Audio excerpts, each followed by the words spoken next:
All right. Welcome in, everybody. My name is Delaney McWalters. I am a marketing consultant with Lupus Foundation of New England, and I am joined today by Denice Garrett. She is a member of our community and a lupus survivor, a lupus patient. And so we're going to hear a bit about her story today. So welcome, Denice. Thank you. Thanks for having me.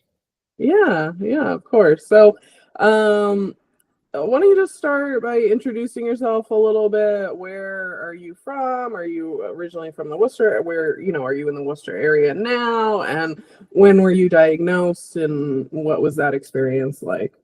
So my name is Denice Garrett, and I live in the city in Dorchester, Mass. And I've been here most all my life. I was diagnosed with lupus back in '94. I believe I had it all my life as a kid. I was just never diagnosed. At the age of 9, I couldn't really be out in the sun, and I would faint a lot. My joints would be hurting, and I would have chest pains. So it was like, you know, someone this young, so they thought I was imagining it. Over the years, I had seen like psychiatrists. I wore heart monitors. It was just incredible, all the things that I went to. And as I got older, I said, enough is enough. I'm grown now. These things are not happening to me. So I was actually diagnosed through an ENT doctor. I was, in a lot of pain, and I was dizzy a lot. And I went to this doctor for balance issues, and he was telling me that I had some kind of arthritic problem, but he doesn't know what is. So he referred me to a rheumatologist. And during that process, he had actually gave me some prednisone. At the time, I didn't know what prednisone was and how it would affect me. I just know that it made me feel good. I felt like I was empowered. I was able to walk and do things. And when I went back to the doctor, I was telling him, I don't know how I'm gonna, manage without this particular pill. So then I went to the rheumatologist, and they was able to, with a little bit more tests, they was able to diagnose me, and then things moved on from there. Yeah. How old were you when you I were was diagnosed? in my early 20s. Yeah. I had 2 kids. I had my kids really young, and I was about 27, I believe. 27, yeah. Yep, Wow. 27. Yeah, that must have been both validating and overwhelming at the same time, because it's like, I'm not crazy. I'm not imagining these things. And at the same time, this is now something that I'm going to have to deal with for, potentially the rest of my life. It also must have been really hard as a kid for them to think that you were like making it up, and that, sending you to a psychiatrist and all of that. Yeah, a lot of my friends, they would say, oh, like I was the child with the heart problems, or, oh, she can't be in the sun, she's dizzy, let her just sit in the corner. So I didn't know what was going on with me at the time, but as I got older, I believe that's what it was at the Yeah. time. So, Yeah. And how old are you now, if you don't mind me asking? I actually turned 60 last December, so I'm Oh, 60. And I want to say this was also happening when I had started a new job, and it was like started a career, which I'm still at it 30 years later. But yeah, they've been really supportive, and actually my director at the time introduced me to the Women's Service Club, which was an arthritis support group. hmm. And during that time, when I went, it was a place on Huntington Ave, and I know I would like go up these stairs. And when I got there, I told them, I said, if this is supposed to be for someone with arthritis, 14 steps, like this is ridiculous. It was in an old building, and they asked me to draw my pain or something. So I had little red dots on my arms, my ankles, every like pressure point part. And they was like, wow. I said, yes. I said, you guys need to move this support group somewhere else because, I'm young, but I have issues, but I can't even imagine older folks, coming. So Yeah. they moved it to the New England Baptist Hospital. Yeah. Yeah, that's a good point. I know I went to see my acupuncturist the other day, and you have to go up a set of stairs to see her. And I'm thinking, if I had leg pain or lower back pain or mobility issues, like that, this wouldn't work. I'm there for a neck issue, but it just, yeah. So it's just good to keep in mind like who you're actually serving. Yes. So you mentioned that you're, obviously you're someone that's living with lupus, but you're also an advocate for the lupus community. Can you talk a little bit about what advocacy means to you? What does it look like for you? So advocacy for me is keeping informed, being aware of what's going on, educate yourself about lupus. When I was first diagnosed, nobody knew. All they knew was everybody they knew died. And it was an older disease. So part of the Women's Service Club, I went to other support groups, and everybody was older, and I took it as, this is not for me. I'm not gonna be old like this, but I didn't have an understanding, or I would go to the doctors and say, it's a bunch of older folks, this ain't me, So what I have learned is that becoming more aware, saying, hey, I'm not just gonna lay here and take this, and what I'm gonna do is do some advocacy. So I went to more support groups. I ended up joining the Woman of Color support group that was held at Carbon Square. And then I ended up connecting with the New England Lupus at New England. And then I became like a facilitator in one of the support groups. Well, actually, I was one of the patients in the support group, and then they were no longer going to do it. So I stepped up and became a leader for 20-something years at the New England Baptist Hospital. I would run the support groups every second Tuesday of the month. And so I carried that on before the pandemic. And then I started doing some stuff online with some of the people in the group, as well as just to jump back a little bit, I was part of the Roxbury Lupus initiative, and what they did was they did a clinical trial, and what came out of that, they asked me what would I do if I had a certain amount of money. And so what I told them, that I would make a flyer with my information on it, and the acts about lupus, and give them to a lot of the rheumatologists that are at different clinics or hospitals. And so they gave me money, and I made a card, and I actually left it at my rheumatologist's office and other offices, and people actually called me and they came to the group. So I thought that was a good awareness, because sometimes when you go to the doctor, they tell you, and then when you go from there, it's a lot of support groups around now, but back then you could never really heard of it. You had to like knock on doors. I was in communities, anytime it was a health fair, I would talk, share my story.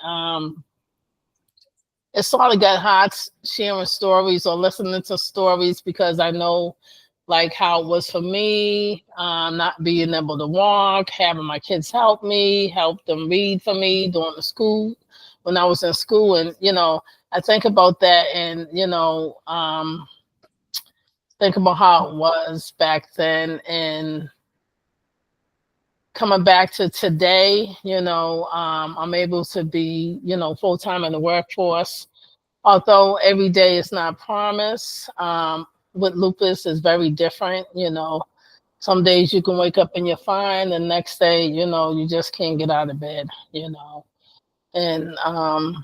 you could be on multiple medications, other complications coming with it.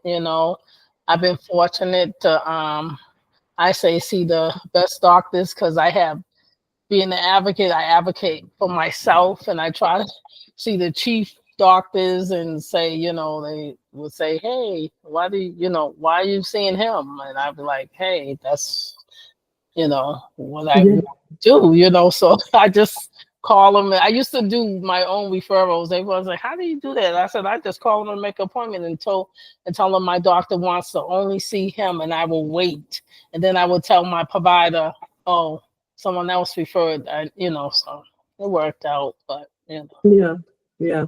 Yeah, that self-advocacy piece, I mean, it's just a huge theme amongst all people living with lupus because, I mean, especially because lupus affects primarily women, right? And yeah, women are oftentimes, uh, I won't go down too much of a tangent, but women are always, you're crazy, you're making it up, it's not as bad as you think it is. And so, and I can imagine being a woman of color as well, it must be even harder to navigate. I don't know. I would love for you to speak about that a little yeah. bit. But So even going to providers, they thought like, oh, she's lazy, oh, she's depressed, oh, at one time I didn't have the best insurance, and I think they wasn't looking at me, and so now I go to the doctor with a note, I have a laundry list of things, and they would say, oh, I see you have a list, and then I'd be like, yep, this that, this that, and I always tell someone, bring someone with you, or make sure you have a list. And so a lot of times I wasn't following that, but then as I got older, I said, hey, I've been teaching this forever, And I also did a little bit of advocacy at the State House. In my job, I do advocacy anyway, for other reasons, but I would go and make an appointment and call about lupus, let them know, especially if somebody's on a bill.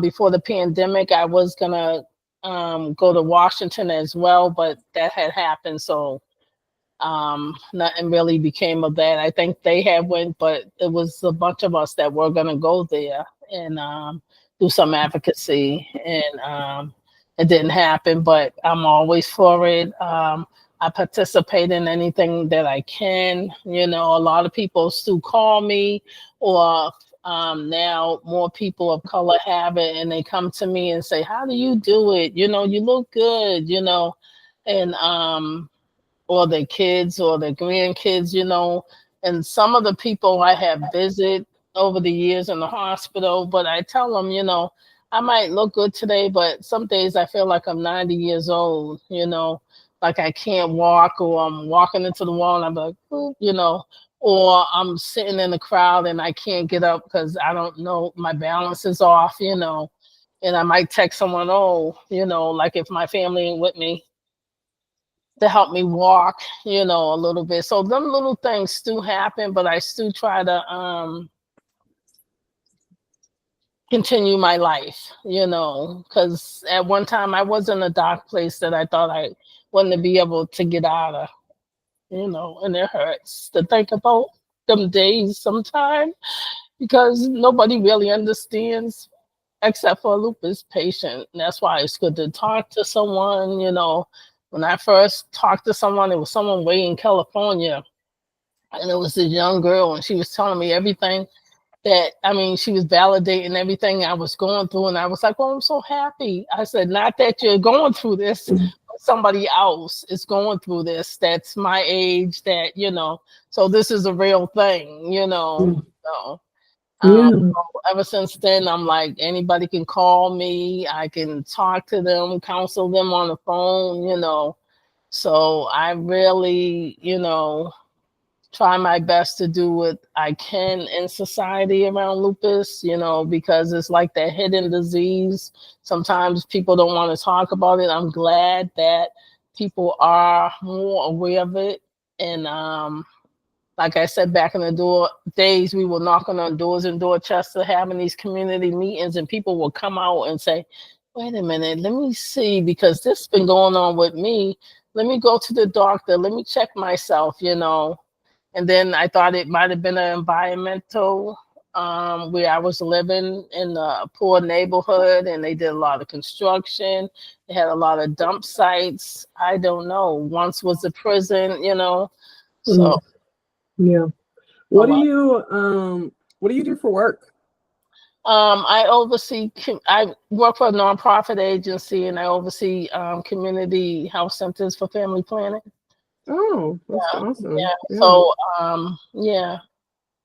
I can imagine, yeah, being in the healthcare sort of world and then having this. How has lupus impacted your work life, I guess? I know there's always the flexibility needed of like if I can't get out of bed today, but how else? Well, as I was going through this, so I started here in '94, and that's the same time I got diagnosed. So, they have been so supportive. Like, this is like my second home, while I was going through that transition and not knowing what it was at the time, I really got like a lot of support. Now, 30 years later, I'm still here, even though it's a different administration, they allow me to work a couple of days at home, and if I can come in, I come in, but I do take that time and work at home just so that my body can rest, or, I'm not doing too much, and then there's some weeks that I'm fine and I'm okay. Yeah, yeah, absolutely. What would you say to somebody that is newly diagnosed and or has a family member that's newly diagnosed? I would say, one,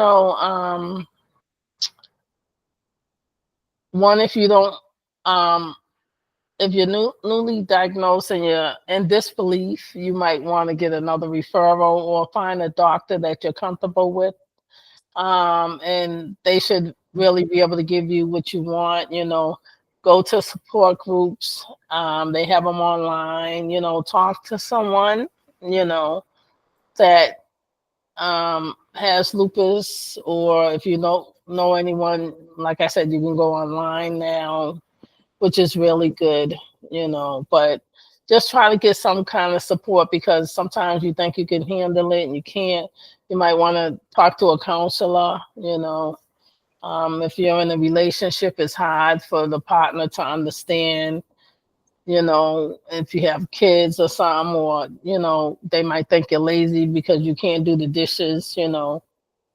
Sometimes I have to let them stay there. I'm like, oh, well. Yeah, yeah, that was something I wanted to ask you about was, you talked a little bit about your kids having to help you. What was that like? And, I'm your kids being older now, is that still a part of the relationship? Like how has that kind of unfolded? It's funny because my kids used to say, "Oh, you're telling the story. Have them talk to us. We can give them all the Mhm. stories what we went through with your lupus and everything." And it's funny. My son, he's older now. He came over my house and he said, "I'm gonna clean your basement." And I was like, "Oh no, don't worry about it. I'm gonna get to it. When I retire, I plan on fixing it." Oh no, no, no. And then, he's down there painting, moving stuff. And I was like, you know what? I just let him have that. I was Mhm. he doesn't live there. And then this morning I was like, oh my God, this isn't a trash that. I was like, I'm just gonna, because I had actually my neighbor had like a fire or something, and so my apartment got smoked, was insulated with smoke, so I had to move out for like 9 months, and so we're just getting back in. So I have like they cleaned it, but I got things everywhere and packed, and it's like, really, I got to go through this. So Mhm. been doing the basement, and I was like, yeah, I'm getting upstairs. I'm going through things. So, it's hard, and sometimes I get Yeah. so exhausted, have to work, then come home, and I'm a they say I'm a busybody because I have a lot of sororities. I do volunteer work. The first 2 weeks of the month I'm not so busy, but the last 2 weeks of the month I'm people were like, I don't know how you do it, Denice. I don't know how I do it sometimes too, but I feel like the times I couldn't do it and couldn't get up, I want to do it now. I want to do what I got to do, so I Mhm. just love it. I'm exhausted a lot, and sometimes I have to set the alarm for an hour and say, Denice, regardless of what's going on in your head, silence myself for a whole hour and lay down. My body, sometimes it kills me because I want to do this or that, but I make sure I take that time for myself. Yeah, yeah, you have to. Otherwise, I mean, it's playing the long game, right? It's like you can Yeah. burn yourself out and you can, really put your body through it, but you're gonna pay for it eventually. Oh So, my gosh. Oh my gosh. Yes, please listen um, to your body, if nothing else. I know we want to pretend we can do this or that, especially if you're young, you can't believe this is happening to you. You want to really make sure that you pay attention to your body. That's the most important thing I can say. And take your medication. yeah, Yeah. yeah, that medication piece is huge. Yeah. Um, well, thank you for chatting with me today. Is there anything Thanks for else you having wanna, me. yeah, is there anything else you wanna share with the community before we wrap up? Just, take care of yourself, do some self-care, and sometimes, you may be working and you might have to use disability sometimes. I never had to use it, but I was at a point where I might had to make that decision, but I didn't. And tomorrow's not promised. So have some self-care and, get someone to talk to. Yeah, yeah, that community piece is Yeah. huge. It's what we keep hearing over and over again that Yeah, like it's like when they tell you to exercise, oh God, exercise. But it really helped because I was in denial for a long time and I was like, I'm not going to the sport. I'm not going to the support group. But it really helped me. It really helped me. And then I started facilitating the group. So yeah, yeah, that's awesome. That's awesome.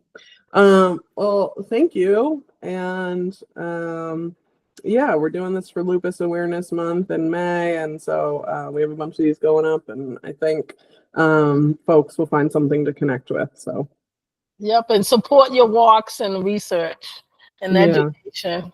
That's important. yeah, absolutely, absolutely. Well, thank you again, and I hope you have a great weekend, and yeah, be well. All right, thank you. Bye-bye. Thanks. Bye.